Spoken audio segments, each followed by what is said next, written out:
Hello friends, আমি অরিজিৎ তোমাদের সবাইকে সকার ম্যানে স্বাগত এবং সর্বপ্রথম সবাইকে জানাই জয় মোহনবাগান। আজকে ভিডিওটা শুরু করার আগে একটা ভিডিও দেখে নেবো, চলো ভিডিওটা দেখে নেওয়া যাক।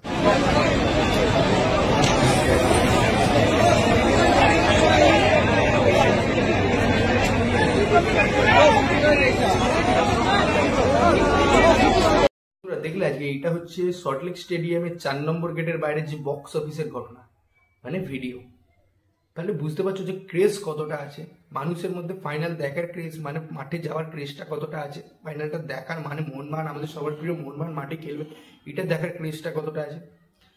এরপরে আসছে অফলাইন টিকিট, মানে অফলাইন টিকিট তো ছাড়াই হয়নি বাধ্য, মানে যারা টিকিট পায়নি তাদের অবস্থাটা কিরকম হচ্ছে। আজকে আমার ফেসবুকে মেসেজের পর মেসেজ এসছে, দাদা টিকিট হবে, একটা টিকিট হবে দাদা। আমি বলছি ভাই কিছু ক্ষমা কর ভাই, আজকে আমার কাছে যে 4টে টিকিট এসছে আমি সেটাই আমি যত কষ্ট করে যা হোক করে 4টে টিকিট মানে কেটেছি। বিশেষ করে 5টা ফোন নিয়ে বসেছিলাম, তার মধ্যে 4টে টিকিট আমি কন্ট্রোল, একটা মোবাইল দিয়ে 4টে টিকিট কেটেছি। আজকে যখন টিকিটটা আনতে যাই না, 15 থেকে 16 জন ম্যাক্সিমাম দাঁড়িয়ে ছিল এখানে, ঠিক আছে। তারা বলছিল দাদা টিকিট হয়ে যাবে, টিকিট লাগবে কি তোমার? আমি বলছি না, টিকিটটা আমরা পেলাম না, তোমরা পেলে কোত্থেকে? টিকিটটা তো মোহনবাগান ফ্যান্সদের জন্য এসেছিল, তোমরা পেলে করতে, তোমরা কি মোহনবাগান ফ্যান্স? বলছে আমি যখন বললাম তখন কোশ্চেন করতে তারা চলে গেল, ঠিক আছে। তার এটাতেই কি বোঝা যায় না, এটা ব্ল্যাকার। এবার ব্ল্যাকারদের হাতে পরে আসি যে কত টাকা দাম দিয়ে তারা বিক্রি করছে।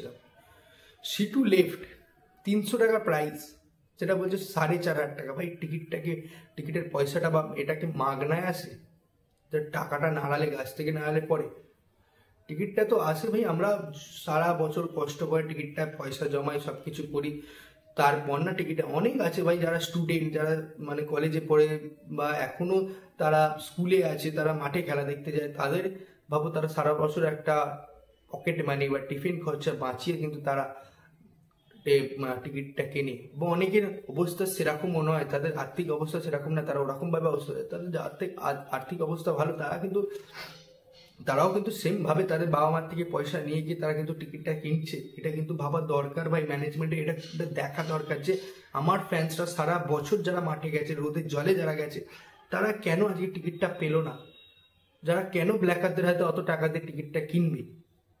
আর একটা জিনিস দেখো, এটা তো গেল, এটা তো পুরো প্রত্যেক বছরের নিয়ম ভাই। মোহনবাগান আগেরবার যে ম্যাচটা হয়েছিল ফাইনাল, সেটাতেও দেখবে টিকিটে এরকমই অবস্থা ছিল, ঠিক আছে। আমি নিজের টিকিট আগের বছর কিনেছিলাম, একটা কত কিসে বসেছিলাম জানি না, কিন্তু 350 না 300 টিকিট ছিল, এরকম কিছু একটা সামথিং এরকমই হবে। সেটা কিনেছিলাম 900 টাকা দিয়ে। ভাই খেলা পাগল আমরা ভাই, ঠিক আছে। এটাই হচ্ছে আমাদের মেন প্রবলেম, আমরা সবকিছুর আগে খেলাটাকে রাখি, সবকিছুর আগে মোহনবাগানকে রাখি, কিন্তু প্রত্যেক বছর ফাইনালে আমরা মাঠে সেরকম ভাবে দর্শক ফুলফিল হয় না। আগের বছরও হয়নি, আগের বছরও সিট গ্যাপ ছিল, আমি ড্যাম শিওর এবছরও হবে, এটা কেউ আটকাতে পারবে না। প্রত্যেক বছর এটা নিয়ম হয়ে গেছে ভাই, এটাই ব্ল্যাকারদের হাতে টিকিট যাবে, ডার্বি হোক ফাইনাল হোক টিকিট যাবে, তারা বেশি দামে বিক্রি করবে, আমাদের সেখান থেকেই কিনতে হবে। তাহলে যখন কিনবো আমরা কেন ভাই তোমার রোদে জলে লাইনে দাঁড়াবো? এটা ঠিক না। তারপরে আসছে পুরোপুরিভাবে মাঠের সাথে মাঠের কথা বলছি, পুরোপুরি গ্যালারিতে চলে গেলাম, ঠিক আছে। গ্যালারিতে হচ্ছে দেখো, প্রত্যেক বছর তুমি প্রত্যেক ম্যাচে দেখবে বাথরুমের অবস্থা জঘন্য লেভেলের নোংরা থাকে। বাথরুমের জল গড়িয়ে ফ্লোরে চলে আসছে, পুরো ফ্লোর গঙ্গা হয়ে যাচ্ছে, সমুদ্র হয়ে যাচ্ছে, সেই জল কিন্তু গ্যালারিতে ঢুকে যাচ্ছে, ঠিক আছে। হবে পায়ে পায়ে তো ঢুকবে এবং গড়িয়ে তো ঢুকেই যায়, ঠিক আছে। এরপরে আসছি, তারপর হচ্ছে একটা জলের ব্যবস্থা, সেই নিচে আসো, যারা উপরে 3 তলায় উঠেছে, একে তো অত কষ্ট করে উপরে উঠেছে, তারপর নিচে জল খেতে যদি আসতে হয় তাদের সেই নিচে আসতে হবে, র্যাম্পের সামনে, র্যাম্পের মুখে ঢোকার মুখে আসতে হবে, ঠিক আছে। জলের কোনো ভালো ব্যবস্থা নেই ভাই। এখন তোমরা যদি বলো জলের ব্যবস্থা করেছে সেরকম সেই হাইফাই লেভেলে কিছু নয়, একদম লো লেভেলেরই আছে। তুমি যদি 3 তলায় থাকো, তোমাকে ওপর থেকে আবার আসতে হবে নিচে, এবং নিচে ওখানে জলকে আবার তোমাকে সেই উপরে উঠতে হবে, তুমি জল টেনে টেনে তো আবার তোমার জল তেষ্টা পেয়ে যাবে, ঠিক আছে। এটাই হচ্ছে ব্যাপার। তারপরে হচ্ছে সিটগুলোর যদি অবস্থা দেখো না, সিটগুলো পুরোপুরিভাবে নোংরা থাকে, প্রত্যেকটা ম্যাচে দেখবে সিটের অবস্থা একদম জঘন্য লেভেলের, ঠিক আছে। এরপরে আসছি যে আমাদের যে ম্যানেজমেন্ট, এই ম্যানেজমেন্ট কেন বসে না ভাই?